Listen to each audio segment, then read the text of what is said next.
नमस्कार। राष्ट्रीय मुक्त विद्यालय शिक्षा संस्थान के इस कार्यक्रम में आपका हार्दिक अभिनंदन और स्वागत है। मैं हूं आपका दोस्त डॉक्टर इंद्रजीत सिंह और रोज़ाना की तरह हम लोग आज एक बहुत सार्थक चर्चा करने जा रहे हैं और वो सार्थक चर्चा जुड़ी हुई है आपके ज्ञान से, आपके कौशल से, आपके दक्षता से और आपके द्वारा किए जा रहे नए अनुप्रयोगों से, जिनको कि हम नवाचार कहते हैं। लेकिन ये नवाचार प्राप्त करने के लिए, ये कौशल और दक्षताएँ प्राप्त करने के लिए हमको क्या करना होता है? हमको विद्या के साथ जुड़ना होता है। अब हम ज्ञान और विद्या को अगर हम अलग रख के भी चलेंगे तो देखेंगे कि दोनों का बड़ा ही अलग महत्व है। ज्ञान हमको किताबें दे सकती हैं, लेकिन अगर हम विद्या और विवेक प्राप्त कर लें तो निश्चित रूप से समाज के लिए हित का काम करेंगे और अपने लिए भी हित का काम कर पाएंगे। तो प्यारे शिक्षार्थियों और दर्शकों, आज हम लोग बात करेंगे उद्यमशीलता के ऊपर में, एंटरप्रेन्योरशिप के ऊपर में। तो अगर हम लोग एंटरप्रेन्योरशिप के ऊपर बात करें तो निश्चित रूप से आज हमारे साथ में एक बहुत ही विशिष्ट अतिथि जुड़ी हुई है। इस कार्यक्रम में हम लोग ऐसी ज्ञान भरी बातें करेंगे कि जिससे आपको हमारी 12वीं की परीक्षाएं पास करने के उपरांत एक ऐसा कौशल आपको प्राप्त हो जाएगा कि कैसे आप जीवन में आगे बढ़ें और समाज का निर्माण करें। तो जो एंटरप्रेन्योरशिप की हम लोग बात करेंगे उसके लिए आज हमारे स्टूडियो में पधारी हैं सुश्री अक्षिता बहुगुणा जी। तो मैम, आपका हमारे स्टूडियो में हार्दिक अभिनंदन और स्वागत है। नमस्ते। तो मैम, जैसे हम लोगों ने बात करी कि किस प्रकार से विद्या से हम लोग एक सार्थक समाज का निर्माण करते हैं, तो अगर उस सार्थक समाज का निर्माण करना है तो हमको पुराने अपने शास्त्रों की ओर जाना होगा, जो कि कहते हैं सा विद्या या विमुक्तये। तो ये जो विमुक्तये वाली बात है मैम, वो कैसे हम लोग एंटरप्रेन्योरशिप यानी उद्यमिता से हासिल कर सकते हैं, इसके बारे में हम लोग जानें। क्या उद्यमशीलता का अर्थ सिर्फ धन अर्जन करना है या रोजी रोटी से ही जुड़ा है, या हम लोग इसको एक संपूर्ण विकास के तौर पर भी देखते हैं? जी मैम। आपका प्रश्न में ही आपका उत्तर है, क्योंकि एंटरप्रेन्योरशिप को ज़्यादातर बिजनेस के तरह देखा जाता है। एंटरप्रेन्योरशिप एक वे ऑफ लाइफ है जिसमें हम किस प्रकार जीना है और किस प्रकार हमें आगे बढ़ना है। ये एक ये हमारी योग्यता है। इसमें सिर्फ बिजनेस शुरू करना या बिजनेस करना शामिल नहीं है, इसमें विकास का एक पद्धति है एंटरप्रेन्योरशिप।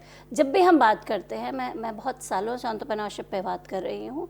एंटरप्रेन्योरशिप पे बात करते हुए सबसे पहला प्रश्न जो आता है, ये तो स्कूल के विद्यार्थी हैं, इस उम्र में एंटरप्रेन्योरशिप की क्या आवश्यकता है? हमारे प्रधानमंत्री श्री मोदी जी ने भी कहा कि 6ठी कक्षा से वोकेशनल एजुकेशन शुरू हो। तो क्या हम वोकेशन का स्टार्ट करना चाहते हैं? नहीं, वहाँ से हम एक माइंडसेट क्रिएट करना चाहते हैं जिसमें छात्र को ये पता हो कि उसके पास ऑप्शंस कौन कौन से हैं। ऐसे बहुत सारे विद्यार्थी होते हैं जिन्हें ऑप्शंस ना पता होने की वजह से वो ये बात सोच ही नहीं पाते कि ये भी एक ऑप्शन है और वो इस और भी जा सकता है। अगर मैं एक छोटा सा एग्जाम्पल लूँ, तो अगर मैं लीडरशिप की तरफ जाना चाहता हूँ तो जो पहला चीज़ छात्रों को या बच्चों को बताई जाती होती है, IAS बन जाओ या पॉलिटिशियन बन जाओ। क्या छात्रों को ये बात पता थी कि एंटरप्रेन्योरशिप भी एक प्रकार की लीडरशिप है जो आप ले सकते हो? वहाँ से भी आप अपना जो लीडरशिप स्किल्स हैं उस पर काम कर सकते हो।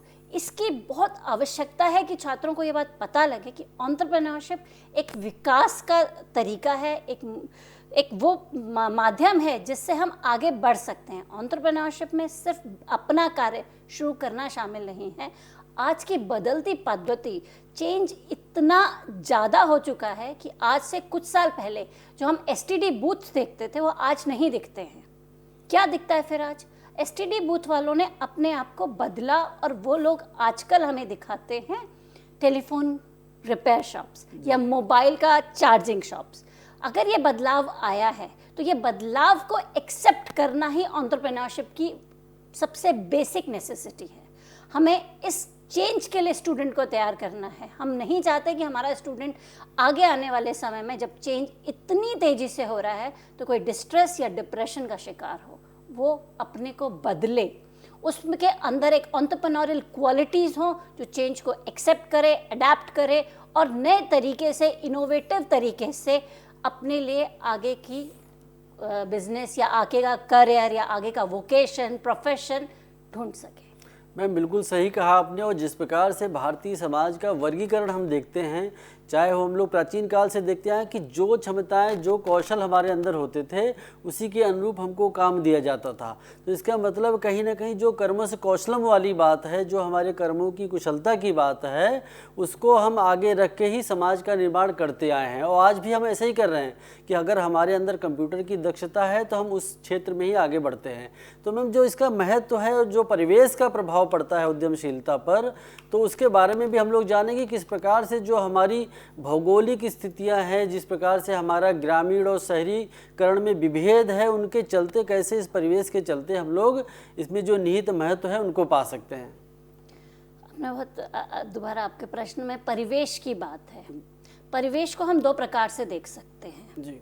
जब भी हम उद्यमिता स्टार्ट कर रहे हैं, कोई अपना स्टार्टअप लेके आ रहे हैं, यहाँ पर हम एग्जांपल ले लेते हैं, स्टार्टअप लाना है जी। तो अगर मैं किसी रूरल एरिया में हूँ, मैं किसी गांव में हूँ, तो मेरे पास दो चीज़ें हो सकती हैं। या तो मैं एक ऐसा उद्यम स्टार्ट करूँ जो मेरे जो गिवन एरिया है, जोग्राफिकल एरिया है, उसी में कोई उत्तर दे रहा है, उसी की नेसेसिटीज़ को पूरा कर रहा है, लोकल नेसेसिटी को पूरा कर रहा है। हो सकता है मेरे उस लोकल एरिया में कोई ऐसी चीज़ है जो बाहर ले जाई जा सकती है और वहाँ से सेलिंग कर सकती है। वन डिस्ट्रिक्ट वन प्रोडक्ट का अभी हमने एग्जाम्पल देखा था, जो उत्तर प्रदेश में बहुत सक्सेसफुल है। एक डिस्ट्रिक्ट के सभी लोगों को एक तरीके का कार्य करते हैं और वो उसी में सक्सीड कर जाते हैं। क्यों? क्योंकि वो उस जगह के लिए फेमस है। इसका एक छोटा सा एग्जाम्पल मैं देती हूँ। हमारी कॉलोनी में एक ऐसी जगह है जहाँ पे 9-10 केमिस्ट की शॉप है। तो जब 11वां व्यक्ति वहाँ पे केमिस्ट की शॉप खोलने आया तो उसने मुझसे पूछा, क्या मेरी केमिस्ट की शॉप यहाँ पर चलेगी? मैंने उसे बताया, जब किसी को कोई दवाई नहीं मिलती है तो वो कहता है वहाँ पे 10 शॉप्स हैं, आप वहाँ ट्राई कर लीजिए। और क्योंकि उन 10 शॉप्स में दवाइयाँ मिलती हैं तो वहाँ पे मिलने की प्रोबेबिलिटी बढ़ जाती है, उम्मीद ज़्यादा होती है, इसलिए इंसान उन 10 शॉप्स की तरफ जाता है और वो वहीं पे काम पूरा हो जाता है। अगर आपकी कहीं अलूफ शॉप है तो हो सकता है लोकल मार्केट का तो लोग आएगा, पर जब किसी को कोई स्पेसिफिक दवाई लेनी है तो आप उस तरफ नहीं जा सकते, क्योंकि आपकी कार्य क्षमता पे डिपेंड करता है कि आपका ऑडियंस कौन है। हमने अगर हमारा रूरल ऑडियंस है तो हमें उसी प्रकार की चीज़ें बनानी पड़ेगी। चिक शैम्पू का आप एग्जाम्पल ले लीजिए। चिक शैम्पू में क्या हुआ था? चिक शैम्पू में सैशे में जैसे ही आया तो 1 रुपये का एक सैशे था और उसने पूरी रूरल इंडिया को कवर कर लिया। जबकि हमारे पास जो बाकी के थे बड़े बड़े ब्रांड्स थे, अच्छे शैम्पूज थे, वो बॉटल में महंगे होने की वजह से कवर अप नहीं कर पाए। इसी तरीके से और इसके बाद एक रेवोल्यूशन आया कि जितने भी sachet revolution, I would say कि सैशे रेवोल्यूशन ने सारी इंडियन मार्केट को कैप्चर किया और बाकी चीज़ें भी हमें सैशे में ही मिलने लगी। सोच है, आपको किस जगह जाना है, ऑडियंस को समझना बहुत आवश्यक है। इसीलिए हम कहते हैं कि एंटरप्रेन्योरशिप के लिए परिवेश बहुत इंपॉर्टेंट है। एक रूरल विद्यार्थी के लिए, रूरल स्टूडेंट के लिए अपने एरिया को पहचानना और वहाँ क्या मौजूद है उसको अपने यहाँ देना है या दूर देना है। उसी प्रकार से आप इंपोर्ट भी कर सकते, आप कोई चीज़ बाहर से ला के अपने लोगों को भी दे सकते हैं। यही चीज़ हमने अगर हम देखेंगे तो अगर कोई सिटी में है तो सिटी में एक प्रॉब्लम, टाउन या हम अर्बन में जैसे कहते हैं, वहाँ एक चीज़ होती है, हमें ऑलरेडी बड़े बड़े खिलाड़ी होते हैं। तो कई बार ऐसा लगता है कि अगर आपको अपना स्मॉल स्टार्टअप करना है तो आप छोटी जगह से करेंगे तो आपको ऑडियंस ज़्यादा मिलेगी, कस्टमर्स ज़्यादा मिलेंगे। और अगर आप बड़ी जगह जाएंगे तो आपका कंपटीशन बढ़ जाता है, आपकी इन्वेस्टमेंट्स बढ़ जाते हैं। जी मैम, हमने लघुता से गुरुता की बात की है और निश्चित रूप से हमारे समाज का निर्माण भी ऐसे ही होता है।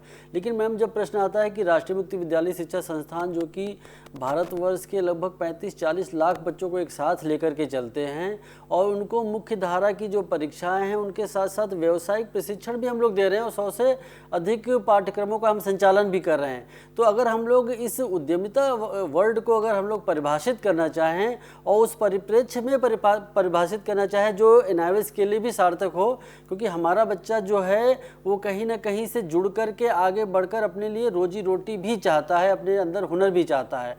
तो जो मैम इसकी एक निश्चित परिभाषा है उसके बारे में थोड़ा सा प्रकाश डालें आप। जब आप एनआईओएस की बात करते हैं तो एनआईओएस में सबसे पहली बात, कौन से विद्यार्थी आते हैं। इतने आपके यहाँ जो विद्यार्थी आ रहे हैं, कुछ विद्यार्थी वो हैं जो सीबीएसई के स्कूल से ड्रॉप आउट हैं, कुछ वो हैं जो किसी फिजिकल अलाइनमेंट की वजह से नॉर्मल स्कूल्स में नहीं जा पा रहे, और वो भी विद्यार्थी हमारे एनआईओएस का विद्यार्थी है जिनके आसपास में स्कूल नहीं है, ट्राइबल है, दूरस्थ गांव में रहते हैं और उन्हें अपनी एजुकेशन चाहिए जी।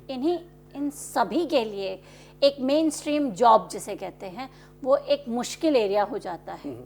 उसको कवर अप करने के लिए एंटरप्रेन्योरशिप एक ईजीएस्ट वे है। It is only option I would say, and this is the best option they have. अगर वो अपनी एंटरप्रेन्योरशिप या अपना कार्य यहाँ से स्टार्ट करते हैं जहाँ पर उनका अपना रूरल वेंचर पूरा का पूरा यहाँ पर एंटरप्रेन्योरशिप एनआईओएस का स्टूडेंट अपने एरिया में स्टार्ट करता है, और वो स्टार्ट करता है कि दूरस्थ है तो बहुत सारी चीज़ें नहीं होंगी ना उनके गांव में या उनके शहर में, बहुत सारी चीज़ें नहीं मिली होंगी उनको।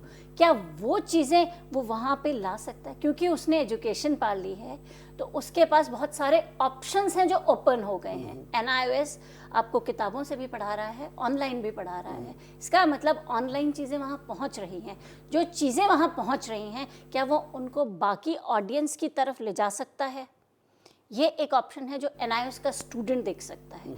जो ऑनलाइन सिस्टम है वो एक माध्यम बन सकता है, लेकिन जो बेसिक नेसेसिटी है या चीज़ है वो तो किसी को बनानी पड़ेगी ना। एग्रीकल्चर है या किताबें हैं, हम ऑर्डर ऑनलाइन कर सकते हैं, डिलीवरी करने तो कोई व्यक्ति आएगा या उसे लिखने या बनाने तो कोई व्यक्ति ही जाएगा।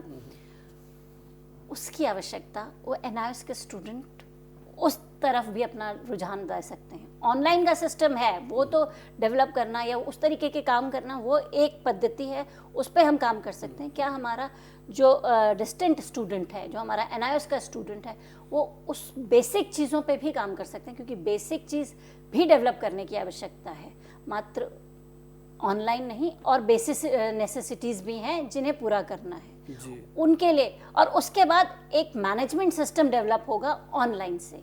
जी मैम जो ये शब्द है एंटरप्रेन्योरशिप, एक तो हम लोग इसको भी थोड़ा सा समझने का प्रयास करें कि कैसे ये अपने आप में एक समग्र रूप से आगे बढ़ता है और जो हमारे समाज की जो डाइवर्सिटी है उसको साथ में लेके चलता है। क्योंकि जिसके अंदर जो दक्षताएं हैं उनको आगे लाने के लिए कहीं ना कहीं उद्यमशीलता का उसमें होना बहुत ज़रूरी है। तो मैम इसको हम लोग थोड़ा सा परिभाषित करने का भी प्रयास कर लें और इसके अंदर जो निहित गुण हैं उनको भी हम लोग जानने का प्रयास कर लें। मैम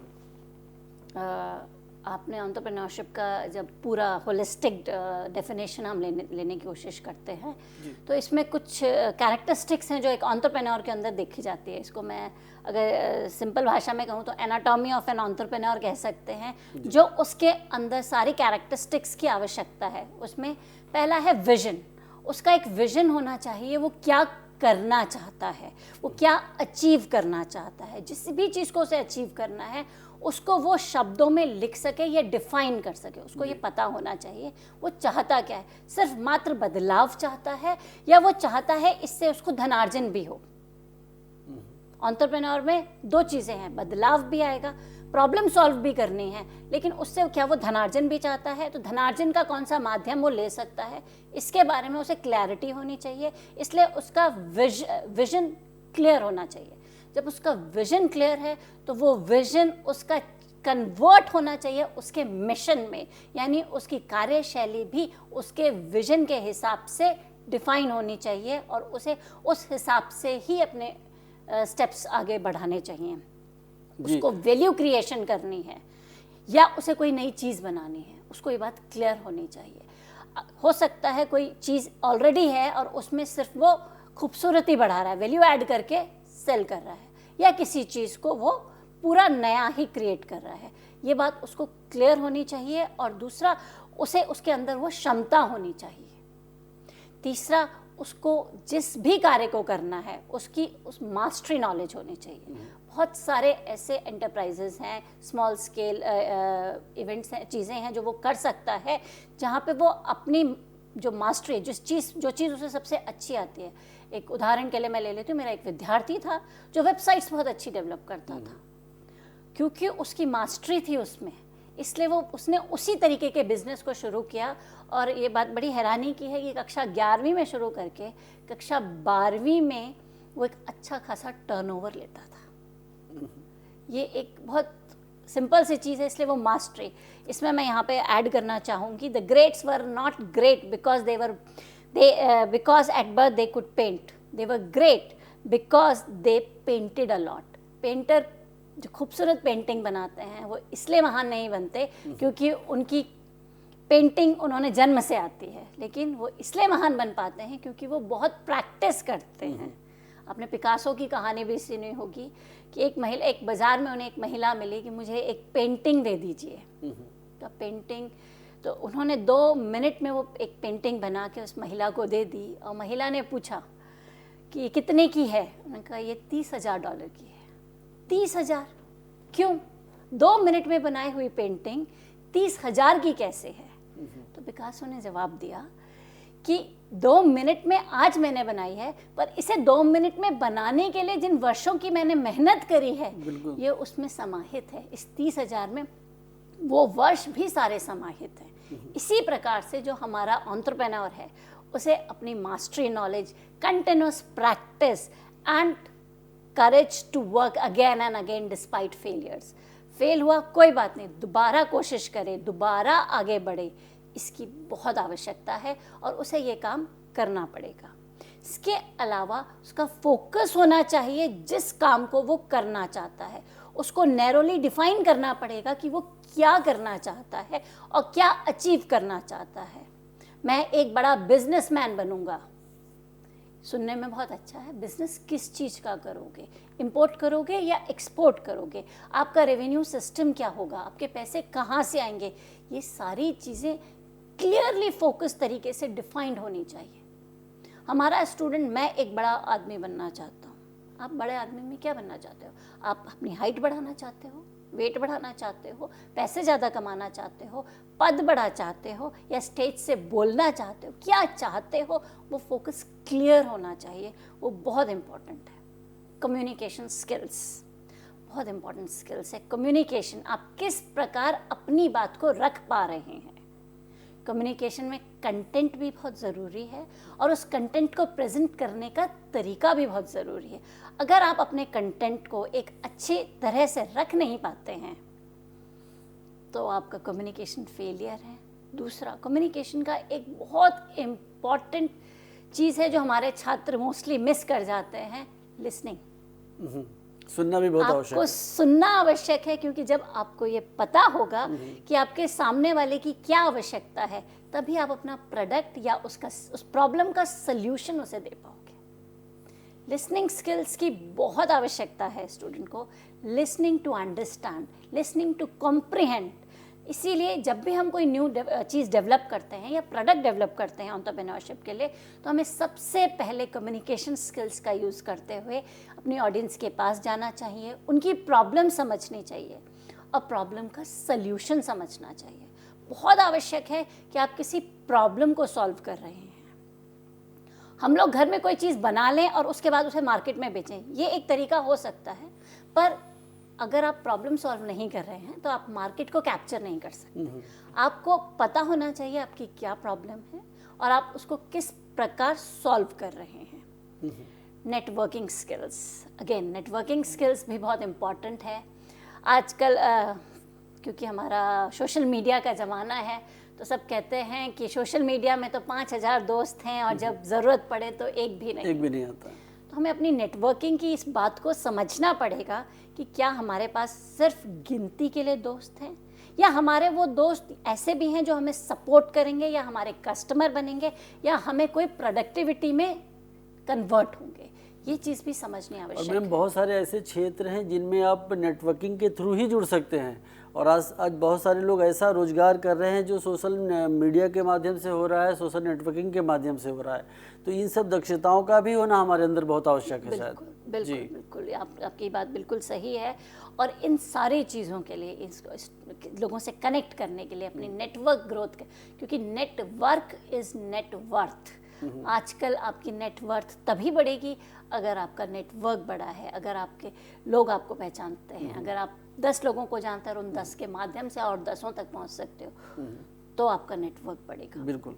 एंड इसको पाने के लिए आपके पास पैशन होना चाहिए। वो इसको कई बार कहते हैं कि एंटरप्रेन्योर पागलपन जुनून होना तो वो चाहिए। जुनून, वो पागलपन बहुत आवश्यक है। नहीं, मुझे ये चाहिए, मैं ये कर सकता हूँ और मैं ये करके दिखाऊंगा। तो ये हो सकता है शुरू में सब बोले नहीं ये पॉसिबल नहीं है। जब थॉमस एडिसन बल्ब बनाने गए थे तो उन्हें भी यही कहा था पॉसिबल नहीं है। उन्होंने बनाया, उनको 1000 बार फेलियर मिला, पर उन्होंने कभी ये नहीं कहा मुझे फेलियर मिला। उन्होंने ये कहा कि मुझे ये 10,000 तरीके पता हैं जिससे ये बल्ब काम नहीं करेगा, और फिर वो बल्ब लेके आए। इसी प्रकार से हमारा जो एंटरप्रेन्योर है उसको फेलियर्स के लिए भी तैयार होना चाहिए, उसके अंदर जुनून भी होना चाहिए, और फेलियर्स को वो एक्सपीरियंस की तरह ले। जैसे एक साइंटिस्ट जब भी एक्सपेरिमेंट करता है लैब में, वो फेल नहीं होता, या तो एक्सपीरियंस मिलता है या प्रोडक्ट मिलता है। इसी प्रकार एंटरप्रेन्योर जब भी आगे बढ़ता है और अपना कोई वेंचर स्टार्ट करता है, अपना कोई कार्य शुरू करता है, तो वो कभी फेल नहीं होता। या तो एक्सपीरियंस मिलता है या प्रोडक्ट मिलता है, या तो सक्सेस मिलती है। मैम, जैसे हम एक साधारण किसान की बात करें, वो देखिए पूरे वर्ष भर परिश्रम करता है, अपने खेत को जोतता है, उसमें बीज बोता है, उसकी सिंचाई करता है, उसमें दुनिया भर के पोषण वो करता है, फिर उसके बाद एक फसल प्राप्त होती है। लेकिन फिर भी हम देखते हैं कि जो भारत, जिसको हम लोग कहते हैं कि 70% लोग यहाँ पे गांव में रहते हैं, तो क्या उनको अभी तक हम लोग उद्यमी नहीं बना पाए हैं, क्योंकि वो किसान के किसान ही बने हुए हैं। और जबकि हम लोग देखते हैं कि वैश्विक धरातल पर आज जो भी लोग इस काम में जुड़े हुए हैं एग्रीकल्चर से, वो आगे बढ़े हैं। तो मैम, वो कौन कौन से कारक हो सकते हैं कि जिनके माध्यमों से उद्यमशीलता पर प्रभाव पड़ता है और एक किसान किसान ही रह जाता है, एक उद्यमी बनके अपने आप को स्थापित नहीं कर पाता है? मैम, ये कैरेक्टरिस्टिक्स की कमी है। कहीं ना कहीं हमने देखा कि विदेशों में 12वीं ड्रॉप आउट या कॉलेज ड्रॉप आउट भी एक बड़ा सा एंटरप्राइज शुरू कर पाता है, और हमारे देश में पीएचडी या पोस्ट ग्रेजुएट भी बेरोजगार हो जाता है। एक करेज की, एक पैशन की कमी रह जाती है। कहीं पे हमारी एजुकेशन सिस्टम स्टूडेंट के अंदर वो कॉन्फिडेंस नहीं क्रिएट कर पाती, हाँ तुम कर सकते हो।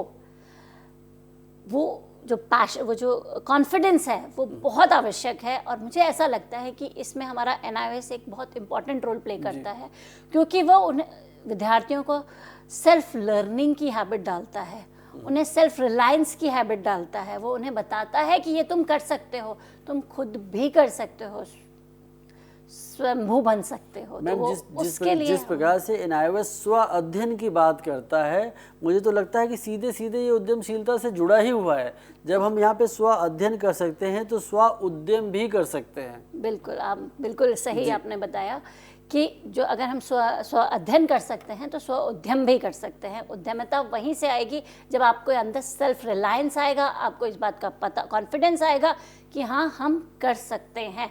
हमारे छात्रों में ज्ञान की कमी नहीं है, स्किल की कमी नहीं है। हमारे ही छात्र विदेशों में जाके बड़ी बड़ी कंपनीज के CEO बनते हैं। हमारे अंदर कॉन्फिडेंस की कमी है, हाँ हम कर सकते हैं, और वो कॉन्फिडेंस जनरेट करने की कमी है, क्योंकि हमारे कभी कभी जो हमें गाइड करते हैं या हमारे आसपास लोग हैं, वो हमें कहते हैं नहीं नहीं पहले नौकरी कर लो, पैसे कमा लो, पैसे तो एक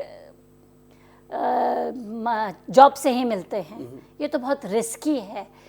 ये रिस्क की जगह अगर कॉन्फिडेंस दिलाया जाए, yes you can, yes we can, वो एक कमी है जो मुझे लगता है कॉन्फिडेंस जनरेट करने के लिए NIOS को और अपने स्टूडेंट्स को कुछ और चीज़ें भी दिखानी पड़ेंगी। मैम, आप उत्साहवर्धन की बात कर रही हैं, और मैं यहाँ पे कहना चाहूँगा कि भारत सरकार की बहुत सी नीतियाँ हैं जो कौशल विकास के लिए काम कर रही हैं। भारत सरकार के बहुत सारे विभाग हैं जिसमें हमारा NIOS भी है, जो कि वोकेशनल ट्रेनिंग और स्किल डेवलपमेंट के लिए काम कर रहा है। लेकिन मैडम, एक यहाँ पे बड़ा सवाल ये भी हो जाता है कि एक जो बच्चा है जो किशोरावस्था से आगे आया है, कहीं ना कहीं ड्रॉप आउट होकर हमारे जैसे संस्थानों में पढ़ रहा है, या एक कौशल विकास के कार्यक्रम के तहत हमारे साथ जुड़ा है, जिसको लगता है कि मेरे अंदर ये दक्षताएं हैं, मैं इनको आगे बढ़ा लूँ, तो ऐसे बच्चे के जो मैम मनोभाव हैं वो उन पे कैसे नियंत्रण करे, और उसको क्या क्या करना चाहिए, उसकी अपनी सोच कैसी रखनी चाहिए कि वो अपनी मुख्य धारा की शिक्षा के साथ साथ अपने अंदर कौशल विकास भी कर पाए और निश्चित रूप से एक उद्यमी के तौर पे अपने आप को स्थापित भी कर पाए? Ma'am, back benchers are best leaders. जी, जो बैक बेंचर्स हैं, जो ड्रॉप आउट्स हैं, उनका नेटवर्क बहुत अच्छा होता है, उनका कम्युनिकेशन स्किल्स बहुत अच्छा होता है।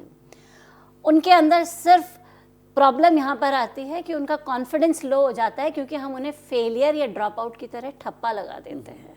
अगर हम उनको ये बात, इसकी जगह हम उन्हें कोई उद्यमता स्टार्ट करने की, स्कूल जहाँ पे हमें लगा ये यहाँ पे ड्रॉप आउट होने वाला है, NIOS में उसने अगर एडमिशन लिया है तो उसके साथ साथ कोई छोटा सा उद्यम उसे स्टार्ट करने का हम मौका दे दें, तो वो एक सबसे खूबसूरत जगह होगी जहाँ पर एंटरप्रेन्योरशिप को एक सक्सेसफुल, आप जब स्कूल या कॉलेज में होते हैं तो आपके जो मित्र हैं, जो आपके टीचर्स हैं, वो आपके पहला कस्टमर या पहला ऑडियंस भी बनता है। उनका फीडबैक भी आपको मिलता है और उनका सपोर्ट भी आपको मिलता है।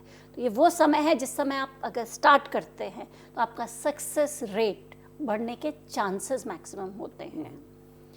हमने बहुत सारे विद्यार्थियों को पढ़ाया जिसमें मैंने ये देखा कि जिन विद्यार्थियों ने 11वीं या 12वीं, ज़्यादातर हमने अभी इसे 11वीं 12वीं तक ही किया है, इसलिए उसी का मैं एग्जांपल दे रही हूँ, 11वीं या 12वीं में किसी ना किसी प्रकार से अपना कोई वेंचर स्टार्ट किया या अपना कोई छोटा सा काम किया। वो छोटा सा काम एक छोटी सी लाइब्रेरी बनाना हो सकता है, वो छोटा सा काम एक गिफ्ट्स एंड केक करके एक वेंचर है जिसे स्टार्ट किया 4-5 स्कूल के स्टूडेंट्स ने, और उन्होंने उस वेंचर में अपने ही स्कूल के जितने स्टूडेंट्स के बर्थडे होते थे तो उनको केक्स सप्लाई करते थे, हैंडमेड चॉकलेट सप्लाई करते थे, उनको कार्ड्स गिफ्ट करते थे, और उस प्रकार से किस तरीके से वो अपने रिसोर्सेज को मैक्सिमाइज करते हुए उन्होंने उस वेंचर को रन किया, उसके अकाउंट्स बनाए।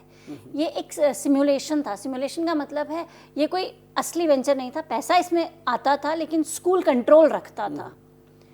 ये कंट्रोल तक तो हमें समझ आया और शुरू में लगा कि सिर्फ यहीं पे रुक जाएगा। आपको हैरानी होगी ये जान के कि उस वेंचर के साथ जितने स्टूडेंट जुड़े हुए थे उन्होंने ग्रेजुएशन, पोस्ट ग्रेजुएशन करने के बाद सबसे पहले अपने वेंचर स्टार्ट करे।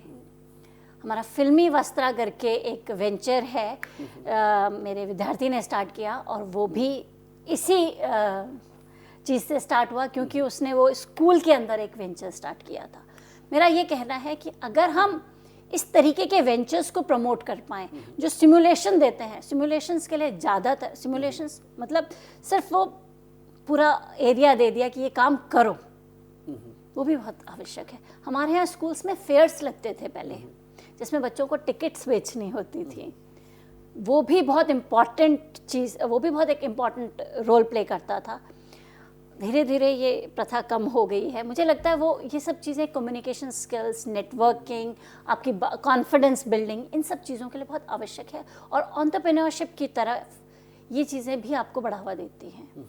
इसलिए मैं इस चीज़ के पक्षधर हूँ कि स्कूल्स स्टूडेंट्स को वो मौके दें जब वो बाहर जाके, सिर्फ फेयर्स की क्यों बात करें, अगर स्टूडेंट बाहर जाके सफाई अभियान में पार्टिसिपेट करता है तो उसे एक प्रॉब्लम दिखती है जिसका वो सोल्यूशन का पार्ट बनता है और वो वहाँ से उसको बहुत सारे एक्सपीरियंसेस मिलते हैं। अगर स्टूडेंट बाहर जाके किसी ओल्ड एज होम में जाके इस तरीके की चीज़ें करता है, अगर हम कुछ नहीं करा सकते तो हम स्टूडेंट को ये भी बोल सकते हैं कि आप अपने घर के पास 10-15 दादा दादी को इकट्ठा करें और कोई कार्यक्रम करें। क्या इवेंट मैनेजमेंट का एक एक्सपीरियंस नहीं मिलता है? बिल्कुल बिल्कुल। अगर हम स्टूडेंट को कहते हैं आपके आसपास जितने वेजिटेबल वेंडर्स हैं, सब्जी वाले, उनसे जाके बात करें उनकी क्या क्या प्रॉब्लम्स हैं, तो क्या क्या प्रॉब्लम आइडेंटिफाई करने के बाद सोल्यूशन का पार्ट बनने के लिए स्टूडेंट को मौका नहीं मिलेगा। हमें ये सारे एक्सपेरिमेंट्स हैं जो स्कूल एजुकेशन को, हमारे स्टूडेंट्स को देने पड़ेंगे। और NIOS दूरस्थ शिक्षा है, हम भी अपने असाइनमेंट्स में इस प्रकार की चीज़ें डाल सकते हैं जो स्टूडेंट को एंगेज करेगी और एक प्रोडक्टिव एंगेजमेंट के बाद उसको बहुत सारे लर्निंग एक्सपीरियंसेस देंगी। मैम बिल्कुल सही बात कही आपने। NIOS का यहाँ पे जिक्र किया आपने, तो मैं बताऊँ कि मैम जो हमारा ट्यूटर मार्क्ड असाइनमेंट है, शिक्षक अंकित जो मूल्यांकन पत्र है, उसमें हम ऐसे ही प्रश्नों को रखते हैं कि जिससे बच्चा जिस परिवेश में रह रहा है वहाँ के उदाहरणों को उत्तर के तौर पे लिखें। और हाल ही फिलहाल में हमने वर्कशीट भी दी है बच्चों को कि उसमें बहुत सारे टास्क हम देते हैं कि आप क्या क्या महसूस करते हैं। मान लीजिए हम लोग समाचार पत्रों की बात करें तो हम उसमें पूछेंगे कि आपने समाज विकास के 4 समाचारों का इसमें विश्लेषण दीजिए। तो इससे बच्चे में एक समझ भी बढ़ती है, अपने समाज के अध्ययन की ओर वो उन्मुख भी होता है। लेकिन फिर भी एक नई जो सोच हमको उनके अंदर ये देनी है कि अगर आप NIOS से 12वीं करते हैं, NIOS का कोई वोकेशनल पाठ्यक्रम पूरा करते हैं तो उसके आगे आपको घबराना नहीं है। सिर्फ नौकरियां ही जीवन नहीं है, हमको उद्यमी के तौर पे अपने आप को स्थापित करना है। और वो उद्यमशीलता एक बच्ची के लिए घर में बनाने वाले अचार से लेकर के, पापड़ से लेकर के, साड़ी में जो छपाई करते हैं उससे लेकर के और आगे कंप्यूटर तक जाता है। तो जो हमारे विभिन्न पाठ्यक्रम हैं मैम, उनके द्वारा भी इस एंटरप्रेन्योरशिप को बढ़ा सकते हैं, बशर्ते कि जो आपने बात करी है कि हमको उनको मोटिवेट करना है, उनकी सोच में बदलाव लाना है कि आप में वो क्षमता है जो आप ये काम कर सकते हैं। तो मैम ये जो क्षमता की बात हम लोग बार बार कर रहे हैं, सोच की बात कर रहे हैं शिक्षार्थियों की, तो उसको हम लोग और कैसे बढ़ाने के कौन कौन से कारक हैं उन पे हम लोग कुछ चर्चा कर लें मैम। इसके लिए सबसे पहले तो एक्सपेरिमेंटल एजुकेशन, एक्सपीरियंशियल एजुकेशन तो एक तरीका है जिसमें हम बात कर सकते हैं। हम बात कर सकते हैं अगर स्टूडेंट अपने आसपास के जो वेंचर्स हैं, जो शॉप्स हैं, उनमें जाके बात करते हैं तो हमें सबसे पहले उन्हें उससे रूबरू कराना पड़ेगा, फेस टू फेस कराना पड़ेगा। एक फैक्ट है जो उसे बहुत अच्छे से समझना पड़ेगा। बहुत पुरानी रॉबर्ट फ्रॉस्ट की एक कविता थी, 2 roads diverged in the wood and I took the one less traveled। तो ये बात अच्छे से दिमाग में क्लियर होनी चाहिए कि I took the one less traveled। Less travelled जिसमें लोग कम गए। हो सकता है शुरू में कुछ परेशानियां आएंगी, लेकिन जो शुरू की परेशानियां हैं, जो शुरू की भूल भुलैया है, उसको कवर अप करने का मौका भी एंटरप्रेन्योरशिप ही देता है, क्योंकि वो आपको प्रॉब्लम सॉल्विंग सिखाता है। आपको वो तरीके सिखाएगा जहाँ से आप किसी भी प्रॉब्लम को या आइडिया को आइडेंटिफाई करेंगे और उसको सॉर्ट आउट करने की या प्रॉब्लम को सॉल्व करने की कोशिश करेंगे। मैम कई बार दिक्कत ये आती है कि कई बार अभिभावक भी बाधा बन जाते हैं कि उसका बच्चा कोई नए तरीके की सोच रखता है, कोई नया काम करना चाहता है, तो वो बाधा परिवार से ही शुरू हो जाती है। तो ये जो पारिवारिक जो बाधाएं हैं, जो सामाजिक बाधाएं हैं, अगर इसके ऊपर चल कर के कोई बच्चा, कोई उद्यमी आगे आना चाहता है, तो मुझे लगता है कि जिन चीज़ों की आप यहाँ पे बात कर रही हैं कि 60% लोग फेल हो जाते हैं, तो उन फेलियर्स को ना देखते हुए हम उन चीज़ों को देखें जो 40% लोग आगे बढ़े हैं। तो इसके लिए भी कुछ और हमको संचार के तौर पे या कोई प्रशिक्षण के तौर पे आगे बढ़ना चाहिए। हमें संचार और प्रशिक्षण दोनों की आवश्यकता है। हमें ये बात समझनी पड़ेगी, पहले ये समझनी पड़ेगी कि ऐसा कर सकते हैं और ये होता है जी। और उसके बाद हमें ये बात प्रशिक्षण की आवश्यकता है कि किस तरीके से हम, अगर हम केस एग्जाम्पल लें दोबारा से, वॉल्ट डिज्नी का एक एग्जाम्पल है, जिनको जिस दिन मौका मिला पहली बार उन्हें बहुत देर तक वेट कराया गया। 2 घंटे वेट करने के बाद उनको मौका मिला कि अच्छा क्या करोगे, तो खाली बैठे हुए उनके पास टूल्स उनके पास होते थे हमेशा। उन्होंने एक दीवार पेंट कर दी। जिस दिन पहली बार उन्हें वो दीवार पेंट करी और उनको वो दीवार देखने को मिली, तो उस दिन से उन्हें आइडेंटिफाई कर लिया गया कि ये एक अच्छे पेंटर हैं और उनका वो कार्य आगे बढ़ा।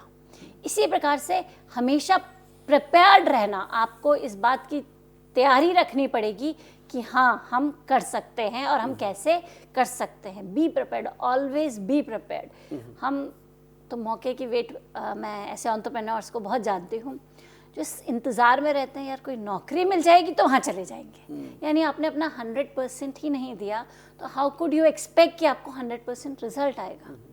आपको रिजल्ट के लिए अपना 100%, आपको पूर्णतः तैयार होना पड़ेगा इसी कार्य के लिए। ये एक इस तरह का ऑप्शन नहीं है कि कुछ और नहीं मिल रहा तब तक कर लें। अधिकतर लोग इसी उसमें चलते हैं कि जब तक कुछ और नहीं मिल रहा तब तक, और कुछ ऑप्शन नहीं है, अगर नौकरी मिलेगी जिस दिन तो उस दिन इसे छोड़ देंगे, तो आपका रिजल्ट नहीं आएगा। जी। आपका कई बार आप लोग अपने सर्कमस्टांसेस को भी बहुत ब्लेम करते हैं कि मुझे कुछ और ऑप्शंस नहीं मिले या नौकरी से निकाल दिया गया या छोड़नी पड़ी, इसलिए मैं, क्योंकि आजकल नौकरियां कम हो रही हैं इसलिए मैं एंटरप्रेन्योरशिप पे आ रहा हूँ। ठीक है, हो सकता है आप इसलिए आ रहे हैं, पर आप जब आ रहे हैं तो 100% इस इच्छा से आए कि मुझे अब यहीं रहना है और इसी कार्य को आगे बढ़ाना है। हम इसलिए ना आए कि हमारे को कोई और जॉब नहीं मिल रही है या हमारे पास और कोई अपॉर्चुनिटी नहीं है। आप ये सोच के आए कि अब आप अपॉर्चुनिटीज़ क्रिएट करेंगे, अपने साथ साथ अपने और लोगों को भी जॉब देंगे। आपको इस बात को समझना पड़ेगा कि आपको एक कंट्रोल अपनी चीज़ों पे रखना है, और जब आपको अपनी चीज़ों पे कंट्रोल रखना है, अपने हिसाब से कार्य करना है, तो एंटरप्रेन्योरशिप ही एक तरीका है। आपको उसको लेके आगे बढ़ना पड़ेगा, लेकिन ये हैबिट्स तो शुरू से शुरू होंगी ना। बहुत छोटा, आगे मैं एक एग्जांपल दूंगी। बच्चा अगर कहीं जाना है तो बच्चे को ये बात पता होती है कि अगर मुझे पार्टी में जाना है तो मुझे किस प्रकार के कपड़े पहनने हैं, और अगर मुझे मार्केट जाना है तो किस प्रकार के कपड़े पहनने हैं, और अगर किसी के यहाँ कोई सुख दुख कुछ और है तो वहाँ किस प्रकार के कपड़े पहनने हैं। पेरेंट्स को चाहिए बच्चों को वो डिसीजंस लेने का मौका दें। जब वो मौका बच्चे को देते हैं तो उसकी थिंकिंग और उसका स्टाइल अपने आप डेवलप होता है। नहीं तो हमारे बच्चे अगर वहाँ पे डिसीजन, वो कपड़े पहनने का डिसीजन अगर पेरेंट्स ले लेते हैं तो आगे जाके दूसरे कंट्रोल्स या डिसीजंस कभी भी कोई भी इंसान नहीं ले सकता, अगर आप बच्चों को वो हैबिट नहीं जनरेट करेंगे। मैंने ऐसे बहुत सारे लोग देखे हैं जो अपने बच्चों को इतना कंट्रोल करके रखते हैं कि वो बच्चे अपने डिसीजंस ही नहीं ले पाते, और यही कारण है कि वो कभी आउटग्रो ही नहीं करते, वो कहीं ना कहीं दबे रह जाते हैं। हमें ज़रूरत है कि उस कंट्रोल को स्टूडेंट को देना या बच्चे को देने की। Entrepreneurship is more about the responsibility that you take yourself. It is a lifestyle. आप अपनी रिस्पॉन्सिबिलिटी अपने ऊपर लेके फिर कार्य करते हैं आप, और जॉब में आपको रिस्पॉन्सिबिलिटी आप पे डाली जाती है। आपके बॉस आपको बताते हैं आपको क्या करना है, और एंटरप्रेन्योरशिप में आप ये सोचते हैं आपको और क्या क्या करना है। तो ये बहुत आवश्यक है, और ये तभी आएगा जब आपका लाइफस्टाइल एंटरप्रेन्योरियल होगा। आप एक दिन एक वेंचर स्टार्ट करो और अचानक से उसे ग्रो करने की कोशिश करोगे तो आपको ये कभी नहीं आएगा। आपको ये तब आएगा जब आप अपनी लाइफ के हर छोटे बड़े ओकेजन्स पे इन्फॉर्म्ड डिसीजंस लेते रहे। आपको पता है आपको घूमने जाना है तो आपने पहले पूरा रिसर्च किया, आपने वो हैबिट अगर जनरेट हो गई है तो एंटरप्रेन्योरियल फेलियर्स भी कम हो जाएंगे। हम एंटरप्रेन्योरशिप स्टार्ट करते हैं, ए ने किया या बी ने किया है, हम उसको देख देख के कॉपी करेंगे। मैम आपने यहाँ पे लैक ऑफ अपॉर्चुनिटीज़ की बात की, तो मैं इसमें एक बात जोड़ना चाहूँगा कि जैसे हम लोग सेल्फ हेल्प ग्रुप बनाते हैं तो देखिए उसमें एक महिला की सोच थी वो कि हमारा एक समूह होगा, वो ऐसा काम करेगा, और उसमें 5, 7, 10 महिलाएं जुड़ करके आगे बढ़ती हैं। तो कहीं ना कहीं जो लैक ऑफ अपॉर्चुनिटीज़ वाली बात है उसको भी हम एंटरप्रेन्योरशिप के माध्यम से दूर कर सकते हैं, क्योंकि अगर एक व्यक्ति की सोच किसी दिशा में अच्छी जा रही है, सार्थक जा रही है, जिन 40% की हम लोग बात कर रहे थे, उसी दिशा में अगर कुछ और लोगों को जोड़ लिया जाए तो साथ साथ हम लोग चल सकते हैं। इससे समाज में मित्रवत व्यवहार भी स्थापित होगा, और जिस प्रकार से आप मोटिवेशन की बात कर रही थी तो वो जो प्रथम उद्यमी महिला है वो दूसरे लोग को मोटिवेट भी कर पाएगी। तो जो भारतवर्ष में इस समय जो विभिन्न प्रकार की योजनाएं चल रही हैं, चाहे नाबार्ड के माध्यम से या दूसरे संस्थानों के माध्यम से, तो उसमें भी हम देखेंगे कि जो SHG का फार्मूला है मुझे सार्थक सिद्ध होता है, इसमें लगता है। आप बिल्कुल, आप गवर्नमेंट के इनिशिएटिव्स की बात कर रहे हैं, हम इसको अगली बार किसी दिन लेंगे कि गवर्नमेंट के क्या क्या इनिशिएटिव्स हैं। लेकिन मेरा जो पहला आज का मुद्दा है कि आपका माइंडसेट तैयार होना चाहिए। आपको इस बात के लिए तैयार होना पड़ेगा कि हाँ ये एक ऑप्शन है और मुझे इस तरफ जाना है। गवर्नमेंट के इनिशिएटिव्स बहुत सारे हैं जो आपको आगे बढ़ा सकते हैं, लेकिन पहला इनिशिएटिव आपको खुद लेना है। जो आपका सेल्फ है वो इनिशिएटिव सबसे इम्पॉर्टेंट है। हमारा सेल्फ का इनिशिएटिव ना होने की वजह से कई बार ये ब्लेम करते हैं हम, सरकार ने नहीं बताया या कमियां क्या क्या है, अपॉर्चुनिटीज़ मिलती नहीं हैं, लेनी पड़ती हैं। तो वो वहाँ पर जो रिस्पॉन्सिबिलिटी है, जो सेल्फ रिस्पॉन्सिबिलिटी है, उसको लेने की आवश्यकता सबसे पहले हाँ मैं कर सकता हूँ, हाँ मुझे करना है, मुझे ये करना है, हम वो हाँ तक आने की बात है। अगर हमें एक बार वो समझ आ जाता है तो बहुत सारी ऐसी जगह हैं जहाँ पर उस समय उद्यमिता स्टार्ट हुई। बहुत सारी ऐसी कंपनीज आपको देखने को मिलेंगी जहाँ पे उद्यमिता तब स्टार्ट हुई जब कहीं से कोई सपोर्ट नहीं था, और तब भी वो सक्सेस हुआ। आपका अगर हम केस स्टडीज़ में देखेंगे तो कृष्ण भाई पटेल का एक बहुत अच्छा केस स्टडी है, जिन्होंने अपने घर के बैकयार्ड में डिटर्जेंट बनाना स्टार्ट किया। और वो डिटर्जेंट उस समय 3 रुपए किलो के हिसाब से बिकता था, निरमा नाम से।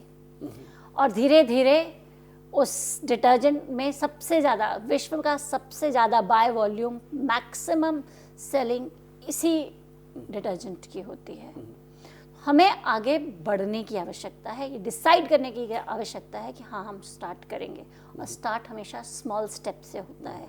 छोटे छोटे छोटे स्टेप्स लेंगे तो बहुत दूर तक जाएंगे। और पहला स्टेप बड़ा लेने की कोशिश करेंगे तो शायद पहला स्टेप भी नहीं ले पाएंगे। तो कहीं ना कहीं मैम हमारी सोच इसमें आड़े आती है कि अगर हम प्रारंभ ही नहीं करेंगे तो आगे चल नहीं पाएंगे। तो ये जो सोच की बात है, इसमें शिक्षा कहाँ तक कारगर सिद्ध होती है? और शिक्षा के साथ साथ अगर हम लोग व्यावसायिक प्रशिक्षण की बात करें तो वो कैसे इसमें संकलित रूप से आगे बढ़ता है मैम? शिक्षा में जब भी हम शिक्षित होते हैं तो हमें सोच परिवर्तन की जाती है या सोच को मॉडिफाई किया जाता है। हमारे पास हमारी ये प्रेजेंटेशन है, अगर इसे हम लोग देखेंगे तो इसमें हमने बताया है कि 3 तरीके से सोच डेवलप हो सकती है। एक है लिटरल थिंकिंग, दूसरी है कन्वर्जेंट थिंकिंग और तीसरी है लिटरल। कन्वर्जेंट, डाइवर्जेंट और लिटरल। नाउ सबसे पहले डाइवर्जेंट क्या होती है? डाइवर्जेंट होती है कोई प्रॉब्लम आई और उसके बाद हमने उसके क्या क्या ऑप्शंस हो सकते हैं।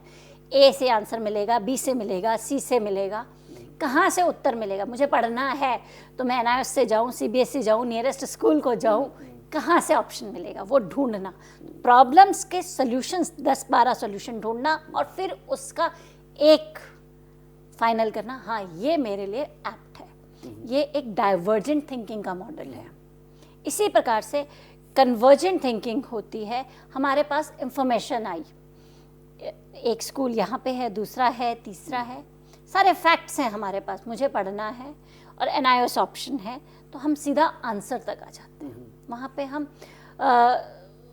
पे हम आइडियाज़ नहीं ढूंढते हैं, हम ऑप्शंस के हिसाब से ढूंढ लेंगे, हाँ ये आंसर है।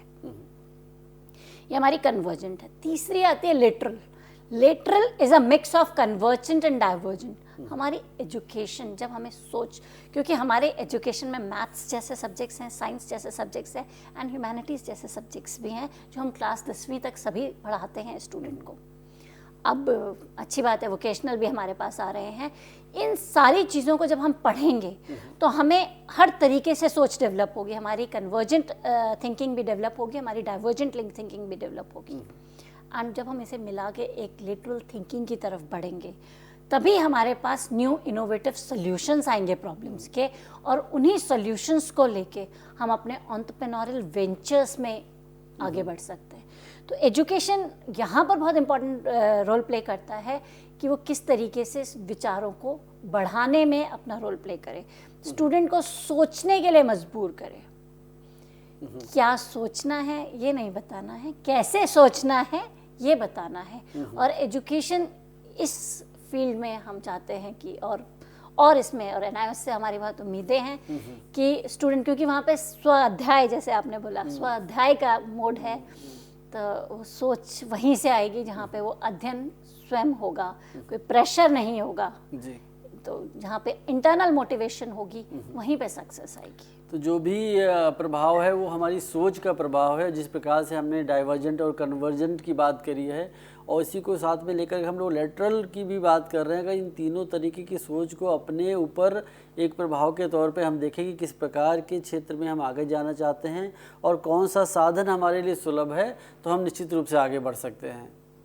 जी मैम, आपने यहाँ पे NIOS की बात की और हम लोग पहले भी चर्चा कर चुके हैं कि NIOS के 100 से अधिक व्यावसायिक पाठ्यक्रम हैं, लेकिन एक इच्छा शक्ति का होना शिक्षार्थी के अंदर, तभी इसको हम लोग आगे बढ़ा पाएंगे। अगर उसके अंदर इच्छा शक्ति है, उसके अंदर कौशल विकास की अपनी कोई गुण है, तभी इसको आगे हम बढ़ा सकते हैं। तो मैम NIOS कैसे इसमें आगे काम कर सकता है, इसको और कौन सी नई दिशा देनी चाहिए, इस पर भी थोड़ा सा प्रकाश डालें मैम। मैं एंटरप्रेन्योरशिप का एक सक्सेस फार्मूला की तरह इसको बताना चाहूँगी। सबसे पहले तो इम्पॉसिबल इज़ नथिंग। इम्पॉसिबल को आई एम पॉसिबल तरीके से अगर पढ़ा जाए, और एक सक्सेस फार्मूला सिंपल है। हम लोग पहले दिन ये सोचते हैं पैसा कहाँ से आएगा एंटरप्रेन्योरशिप में, ये विचार ही एंटरप्रेन्योरशिप का नहीं है। एंटरप्रेन्योरशिप का पहला विचार है हमारी प्रॉब्लम क्या है और हम उसे सॉल्व कैसे करेंगे। हमारे पास प्रॉब्लम क्या है और सॉल्व कैसे करेंगे। तो that is the first step whenever we think about entrepreneurship. So this should be the first thing, what is the problem and how would we solve it. पहला, हमारी जो प्रॉब्लम है वो किससे रिलेटेड है, कौन सी ज़रूरतों को पूरा कर रही है, हमारी नीड को किसी को पूरे कर रही है या किसी वांट को पूरा कर रही है। ये बात दूसरे प्रश्न में आना चाहिए। नीड वो एक बस बेसिक नीड है जिसके लिए लोग आपके पास आएंगे, जिसे कहते हैं प्यासा कुएं के पास आएगा, ये वो है। तो नीड आप किस चीज़ को सॉल्व कर रहे हैं, आप नीड फुलफिल कर रहे हैं या वांट। वांट होता है जो एक्सेसरीज होती हैं, जो एक्स्ट्रा चीज़ें चाहिए। अगर केक है तो उसमें जो स्लाइसिंग की जाती है या ब्यूटिफिकेशन किया जाता है, वो आप क्रिएट कर रहे हैं या आप ब्रेड अर्न कर रहे हैं। तो वो आपको अगर समझ आता है तो ये दूसरा फॉर्मूला है कि आप इस बात को आइडेंटिफाई करें आप किसको करना चाहते हैं। क्योंकि जब आप किसी की ज़रूरत को पूरा कर रहे हैं या किसी की डिज़ायर को, वांट को पूरा कर रहे हैं, आप उनकी प्रॉब्लम को सॉल्व कर रहे हैं। अगर आपके पास इन 3 प्रश्नों के उत्तर हैं तो आपका एंटरप्रेन्योरियल वेंचर कभी भी फेलियर नहीं होगा। आपको प्रॉब्लम अगर सॉल्व करनी है तो आपको प्रॉब्लम की जड़ तक जाना पड़ेगा, सुपरफिशियली प्रॉब्लम्स को नहीं ले सकते। आपने चाकू इस्तेमाल किए होंगे लाइफ में। एक जो चाकू में ये जो छिलने वाले होते हैं, आलू छिलते हैं हम लोग, पीलर। तो पीलर का क्या स्टोरी है, पहले जो पुराने आलू छिलने के या पीलर यूज़ होते थे वो बहुत हार्ड होता था उनका बैक, और बहुत हार्ड होने की वजह से उन्हें यूज़ करना मुश्किल होता था। जिन्होंने जब इसका डेवलपमेंट हुआ तो एक जिन व्यक्ति ने देखा कि उनकी वाइफ को प्रॉब्लम है, उसके आर्थराइटिस की प्रॉब्लम थी और वो छिलने में उसे बहुत दर्द होता था, पेन बहुत होता था। तो उन्होंने इस बात को ढूंढा कि किस तरीके से इसको सॉफ्ट बनाया जा सकता है। आजकल आप मार्केट में देखेंगे तो हैंडल बहुत सॉफ्ट है। ये उस प्रॉब्लम का सल्यूशन था कि उन्होंने अपनी वाइफ की प्रॉब्लम सॉल्व करी, लेकिन वहाँ पे वो उनकी वाइफ के लिए वो नीड थी, पर हम सब की तो वो वांट थी कि थोड़ा आराम से पकड़ के प्रॉब्लम सॉल्व हो। वो प्रॉब्लम पहचानना और उसका सल्यूशन ढूंढना, उस सल्यूशन को प्रोडक्ट बनाना और उस प्रोडक्ट को सेल करना। लेकिन बेसिक थिंग इज प्रॉब्लम। आप किस प्रॉब्लम का सल्यूशन देख रहे हैं और आप किस प्रकार उसे प्रेजेंट कर रहे हैं, वो बहुत आवश्यक है। हमारे पास प्रॉब्लम्स आइडेंटिफाई करना बहुत ज़रूरी है। और मैं छात्रों को अभी भी यही कहूँगी, जब भी कोई प्रॉब्लम दिखे उसे सॉल्व करने के लिए सॉल्यूशंस आइडेंटिफाई करें। जी मैम, बहुत अच्छी बात बताई। और एक जो मुख्य समस्या रही है शिक्षा की पहुंच की, तो मैम इस समस्या का निराकरण राष्ट्रीय मुक्त विद्यालय शिक्षा संस्थान करता आया है और करता रहेगा। और मुझे बड़ा गर्व है कि एनआईओ जैसे संस्थान सुदूर जनजातीय क्षेत्रों तक भी अपनी पहुंच रखते हैं और न सिर्फ शिक्षा को पहुंचा रहे हैं बल्कि व्यावसायिक पाठ्यक्रमों के माध्यम से कौशल को भी पहुंचा रहे हैं, जिस कौशल के माध्यम से हम एक उद्यमी बन सकते हैं, जिसके बारे में हमें आज इस कार्यक्रम के दौरान अक्षिता जी ने बताया है। तो अक्षिता जी, बहुत ही सार्थक चर्चा रही और निश्चित रूप से अगर हम लोग समग्र रूप से इसका अध्ययन कर लें और इस कार्यक्रमों को और आगे बढ़ाएं तो हमारा जो बच्चा है वो 12वीं के बाद एक उद्यमी के तौर अपनी सोच जरूर विकसित कर सकता है मैम। लेकिन इस सोच को आगे बढ़ाने के लिए उसके परिवार की और समाज की और सरकारी नीतियों की भी अच्छी अपेक्षाएं की जाती हैं कि वो भी सार्थक रूप से उसके सामने आएँ। तो मैम इस पर कुछ और एक सूत्र वाक्य भी होना चाहिए कि कहाँ से आपको प्रारंभ कर लेना है और उस प्रारंभ में कौन सी समस्या आएंगी जिनको कि आपको नकारते हुए आगे बढ़ जाना है मैम। मैं इतना ही कहना चाहूँगी, don't be a drop out, be an entrepreneur. Exactly. तो आपको ड्रॉप नहीं होना है, आपको एंटरप्रेन्योर बनना है। अगर आपको नौकरी नहीं मिल रही है, अपने यहाँ लोगों को नौकरी दे दीजिए जी। आपको वो कार्य करना है। So never be a drop out, be an entrepreneur. जी, बहुत अच्छी बात कही मैम आपने कि नौकर बनने की अपेक्षाएं आप एक उद्यमी बने, एक मालिक बने और दूसरों को नौकरी दें। तो मैम बहुत ही अच्छे सूत्र वाक्य के साथ इस कार्यक्रम को हम लोग यहीं पे समाप्त करते हैं। प्यारे शिक्षार्थियों, आज हमारे स्टूडियो में रही हमारे साथ में अक्षिता बहुगुणा जी और हम लोगों ने बड़ी अच्छी बात करी है उद्यमशीलता के बारे में, जिसके बारे में हमारे व्यावसायिक पाठ्यक्रम हमेशा से आपको मोटिवेट भी करते रहें। तो निश्चित रूप से अक्षिता जी ऐसे कार्यक्रमों की श्रृंखला को हम लोग आगे भी बढ़ाएंगे और आपके साथ में हम उन सब गुणों को जानना चाहेंगे कि जो सुदूर भारत के छात्रों को मिलने चाहिए और उन निहित गुणों के माध्यम से ही वो एक उद्यमी के तौर पे अपने आप को स्थापित कर पाए। तो मैम, आप हमारे स्टूडियो में आई, बहुत बहुत धन्यवाद। Thank you.